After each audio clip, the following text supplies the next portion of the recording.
కొత్త కొత్త రుచులే కాదులా గా రుచులతోనే మనకి ఆరోగ్యం కూడా రావాలి. గట్లాంటివే కదా ఇప్పుడు ఎవరైనా కోరుకుంటారు.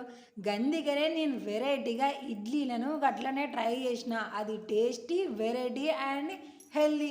ఇక చూస్తున్నారు కదా, చూడ్డానికి ఇడ్లీ లేకున్నాయి, ముంచుకొని తింటుంది అని మీకు అర్థమవుతుంది. కానీ ఇక ఇడ్లీలలో వెరైటీ ఏంది అనేది ఈ వీడియో పూర్తిగా చూస్తే మీకు అర్థమవుతుంది.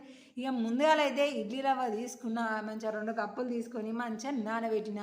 ఇక నానబెట్టి పొద్దుగాలైన తర్వాత ఇక బనానా తిందామని కాదు, పరిగడపన తింటే మంచిగా తినడానికి కాదు, చూడుల్లి 4 బనానాలు తీసుకున్నా, మంచిగా కట్ చేస్తూ ఉన్నా. ఈలోపు మీరేం చేస్తారు, జర్ర అంతా లైక్ బటన్ మొత్తం ఖాళీగా కనబడుతుంది, దాన్ని ఒకసారి బ్లూ కలర్లోకి షేర్ చేసి చూద్దాము.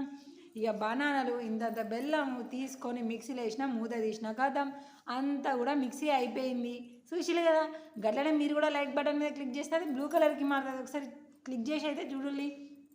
ఇక ఇప్పుడు రాత్రి కలిపి పెట్టుకున్న ఇడ్లీ రవ్వ ఉంది కదా, అందులో ఈ బనానాది మొత్తం కూడా వేసేసి సరిపడ గింతంత ఉప్పు వేసుకున్న. ఇక కథ మంచిగా రెండింటిని కూడా కలిపిన.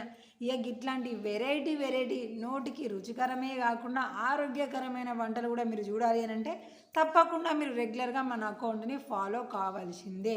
గట్లనే ఈ వీడియోలు కూడా తెలియని వాళ్ళకు తెలియజేసే విధంగా షేర్ చేయాలి.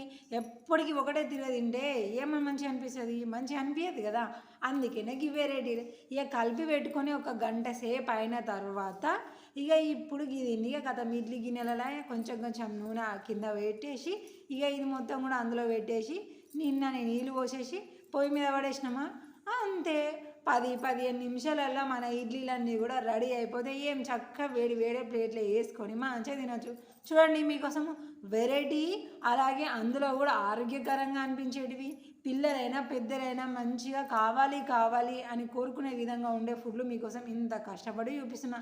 ఎంతో కొంత కష్టం ఎంత పడుతున్నా కదా, ఈ కష్టాన్ని గుర్తించిన వాళ్ళైతే లైక్ చేసురు, షేర్ చేసురు, మన అకౌంట్ని ఫాలో అవ్వడైతే అసలే మర్చిపోకలేదు. ఇక ఇడ్లీలు అయితే రెడీ అయినాయి. కానీ ఈ ఇడ్లీకి మాత్రం పల్లీల చట్నీ, కొబ్బరి చట్నీ అని చేసుకున్నారనుకోండి అస్సలే సెట్ కాదు. ఎందుకంటే అరటిపండు కొంచెం మనకి తీయగా ఉంటుంది. ఇక తీయటి చట్నీ చేసుకున్నాం అనుకోండి అస్సలే బాగుండదు. అందుకనే గింజలోకి సెట్ అయ్యే విధంగా నేను ఈ చట్నీ చేసిన. చూస్తున్నారు కదా, ఎర్రగా కనబడుతుంది. ఇది టమాటా, పచ్చిమిర్చి మంచిగా గోలిచ్చి చేసిన తొక్కు.